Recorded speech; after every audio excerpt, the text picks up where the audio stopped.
Hi viewers, welcome to my new channel. நிறைய பேருக்கு பலவிதமான மொழிகள் பேசணும் அப்படிங்கிற ஆசை இருக்கும்.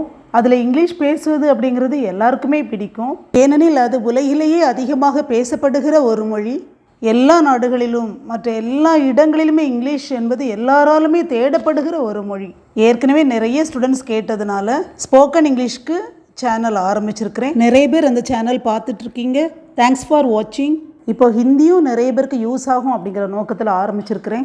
சென்ட்ரல் கவர்மெண்ட் வேலை பார்க்க வேண்டும் என்று ஆசைப்படுகிற ஒவ்வொருவரும் ஹிந்தி மற்றும் இங்கிலீஷ் இந்த ரெண்டு லாங்குவேஜஸ்லேயும் ரொம்ப தெளிவாக பேச எழுத தெரிந்தவர்களுக்கு மட்டும்தான் முன்னுரிமை கொடுக்குறாங்க.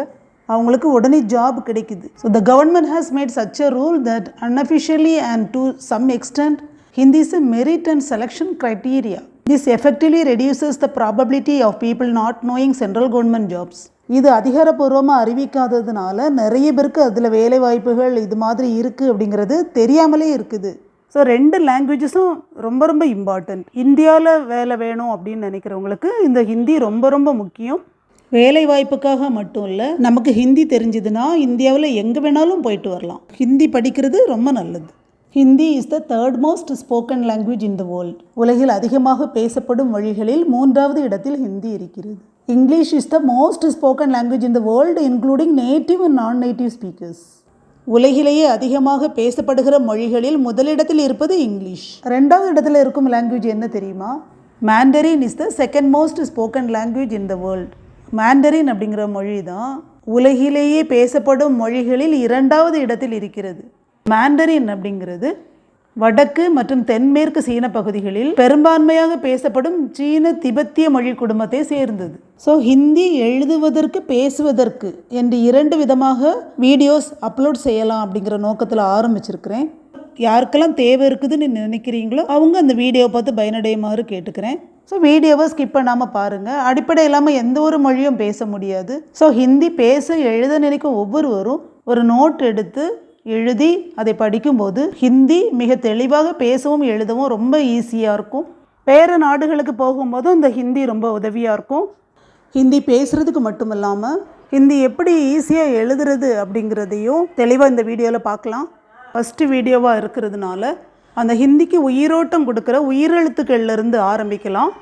உயிர் எழுத்துக்கள் இல்லாத எந்த லாங்குவேஜஸுமே கிடையாது. இந்த உயிர் எழுத்துக்களை இங்கிலீஷில் வவல்ஸ்னு சொல்கிறோம். ஹிந்தியில் உயிர் எழுத்துக்களை ஸ்வர் அப்படின்னு சொல்கிறோம். ஸ்வர் அப்படின்னா வவல்ஸ். தமிழில் படிச்சிருப்போம் 12 உயிர் எழுத்துக்கள்னு. ஆனால் ஹிந்தியில் 13 உயிர் எழுத்துக்கள், அதாவது 13 வவல்ஸ் இருக்குது. அ, ஆ, இ, ஈ, உ, ஊ, ரி, ஏ, ஐ, ஓ, ஔ, அங், அக, இப்படி 13 எழுத்துக்கள் இருக்குது. ஒவ்வொரு எழுத்தையும் எப்படி ப்ரொனவுன்ஸ் பண்ணணும், எப்படி எழுதணும் அப்படிங்கிறத பார்க்கலாம். இந்த ஆ முதல் ஊ வரைக்கும் நம்ம தமிழில் எழுதுகிற அதே ப்ரொனவுன்சியேஷன் தான். அ, ஆ, இ, ஈ, உ, ஊ, சேம் ப்ரொனவுன்சியேஷன். தமிழ் சொல்கிற மாதிரியே சொல்லிக்கலாம். அடுத்த லெட்டர் பார்த்தோன்னா அது கொஞ்சம் டிஃப்ரெண்ட்டாக வரும். ரீ அப்படின்னு சொல்கிறோம் இந்த லெட்டரை. இது எழுதுறதும் கொஞ்சம் டிஃப்ரெண்ட்டாக இருக்கும். இது ரீன்னு சொல்கிறோம். அடுத்த எழுத்து நம்ம தமிழில் பார்த்தோன்னா ஏ ஏ சொல்லுவோம். இங்கே ஒரே ஏ தான், ஏ. அடுத்தது ஐ, தமிழில் வர மாதிரியே தான் ஐ. அடுத்தது தமிழில் ஓ ஓ சொல்லுவோம். இங்கே ஒரே ஓ தான், ஓ. நெக்ஸ்ட் லெட்டர் ஔ, தமிழில் இருக்கிற மாதிரியே தான். நெக்ஸ்ட்டு அங், அக. இந்த 2 லெட்டர்ஸும் சான்ஸ்கிரிட்லேருந்து ஆக்சுவலாக எடுக்கப்பட்டது. ஸோ ஹிந்தி வேர்ட்ஸோடு இணைச்சிருக்காங்க. ஸோ டோட்டல் 13 வவல்ஸ் இருக்குது. இதை எப்படி ப்ரொனவுன்ஸ் பண்ணுறது அப்படின்னு பார்த்தோன்னா, ஆ அப்படிங்கிறது A for apple, B for பால்னு சொல்லுவோம் இல்லையா, அதுபோல் ஹிந்தியில் சொல்லணும் அப்படின்னா ஆ சே அனார். அனார் அப்படிங்கிறது பொமக்ரனேட், மாதுளம்பழம். அதுக்கு ஹிந்தியில் அனார். ஆ அப்படிங்கிறது ஆ சே ஆம், ஆம், மேங்கோ.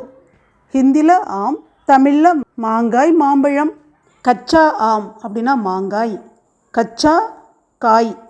பக்கா ஆம் அப்படின்னா மாம்பழம். நன்கு பழுத்தது, விளைந்தது எல்லாமே பக்கா அப்படின்னு சொல்லலாம் ஹிந்தியில். கச்சா ஆம் மாங்காய், பக்கா ஆம் மாம்பழம். வழக்கமாக எந்த ஒரு லாங்குவேஜ் ஆனாலும் லைனுக்கு மேலே எழுதுவோம்.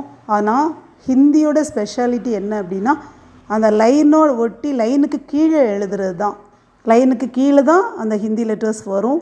அந்த லைனை தொட்டு அது மாதிரி கீழே எழுதணும். அதுதான் ஹிந்தியோட ஸ்பெஷாலிட்டி. கடையில் ப்ராட்லைன் நோட் அப்படின்னு கிடைக்கும் ஹிந்திக்கு. அதை ஹிந்தி நோட்டுன்னு சொல்லுவாங்க. அந்த நோட்டை கடையில் வாங்கி அந்த நோட்டில் ப்ராக்டிஸ் பண்ணிங்கன்னா ரொம்ப நல்லது. சாதாரண லைன் போட்ட நோட்டு வாங்கினா அதில் இடைவெளி கம்மியாக இருக்கும். ஆனால் ப்ராட் லைன் நோட் அப்படிங்கிறது அந்த ஹிந்தி எழுதுறதுக்கு ஏற்ற மாதிரி அதோட இடைவெளி அதிகமாக இருக்கும். அதனால தான் அதை ப்ராட் லைன் நோட்டுன்னு சொல்கிறோம். இது ஹிந்தி எழுத்து கீழே எழுதுறதுனால அது ஸ்பேஸ் விட்டு அழகாக எழுதுறதுக்கு ரொம்ப உதவியாக இருக்கும். ஸோ அது மாதிரி நோட்டு பார்த்து வாங்கி ப்ராக்டிஸ் பண்ணிங்கன்னா ஹிந்தி லெட்டர்ஸ் ரொம்ப ஈஸியாக எழுதுறதுக்கு வரும். முயற்சி பண்ணி பாருங்கள். இனி தொடர்ந்து ப்ரொனவுன்சியேஷன் பார்க்கலாம். ஏற்கனவே ஆ ஆ ரெண்டும் பார்த்துட்டோம். இப்போது ஈ பார்க்கலாம். ஈ சே இமிலி. இமிலி அப்படிங்கிறது தமிழில் புளி, சமையலுக்கு யூஸ் பண்ணுவோம் இல்லையா அந்த புளி. இங்கிலீஷில் டேமரிண்ட். நெக்ஸ்ட் லெட்டர் ஈ சே ஈக். இது இங்கிலீஷில் சுகர் கேன், தமிழில் கரும்பு.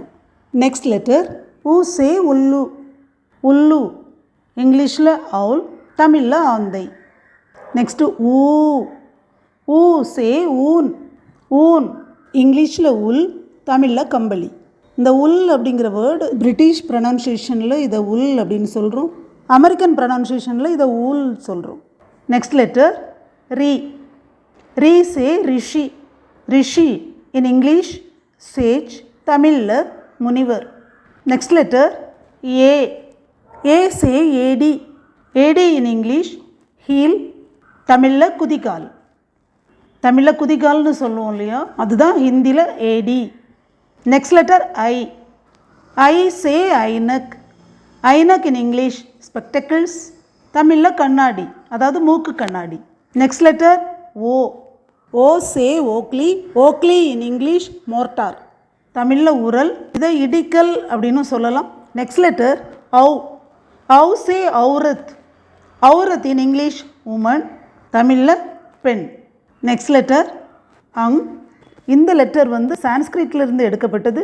இந்த எழுத்தை தொடர்ந்து எந்த எழுத்து வருதோ அதுக்கு ஏற்ற மாதிரி சவுண்டு மாறும். இதுக்கு சில எக்ஸாம்பிள்ஸ் பார்க்கலாம். அங் சே அங்கூர். அங்கூர் அது பக்கத்தில் எழுத்தில் பார்த்தீங்கன்னா கா சவுண்டு வருது. ஸோ அதுக்கு இனமான அந்த ngா சேர்த்து அங்கூர் அப்படின்னு சொல்கிறோம். அங்கூர் அப்படிங்கிறது இங்கிலீஷில் கிரேப்ஸ், தமிழில் திராட்சை. இதே லெட்டர் அண்டா அப்படின்னு வரும்போது, அண்டா அப்படின்னா இங்கிலீஷில் எக், தமிழில் முட்டை. டா அப்படிங்கிற எழுத்து வர்றதுனால அந்த அங் அப்படிங்கிற எழுத்து அந்த டா எழுத்திற்கு இனமான நா சேர்த்து அண்டா அப்படின்னு வருது. ஸோ அந்த எழுத்து பக்கத்தில் என்ன எழுத்து வருதோ அதுக்கு ஏற்ற மாதிரி இது மாறும் அப்படிங்கிறதுக்கு இது ஒரு சிறந்த எடுத்துக்காட்டு. இன்னொரு வேர்டு பார்த்தோன்னா அந்தேரா.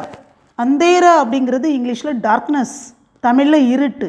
டா அப்படிங்கிற எழுத்து வந்திருக்கிறதுனால அதுக்கு இன எழுத்தான நா சேர்ந்து அந்தேரா அப்படின்னு மாறி இருக்குது. ஸோ இந்த ஒரு எழுத்து மட்டும் அந்த சென்டென்ஸ்க்கு ஏற்ற மாதிரி அந்தந்த வேர்ட்ஸுக்கு ஏற்ற மாதிரி அது பக்கத்தில் என்ன எழுத்து வருதோ அதுக்கு ஏற்ற மாதிரி அதோடைய ப்ரொனன்சியேஷன் மாறும். நெக்ஸ்ட் லெட்டர் அஹ. இது ஒவ்வொரு சென்டென்ஸில் வர்றதை பொறுத்து அதுக்கு ஏற்ற மாதிரி நம்ம ப்ரொனவுன்ஸ் பண்ணிக்கலாம்.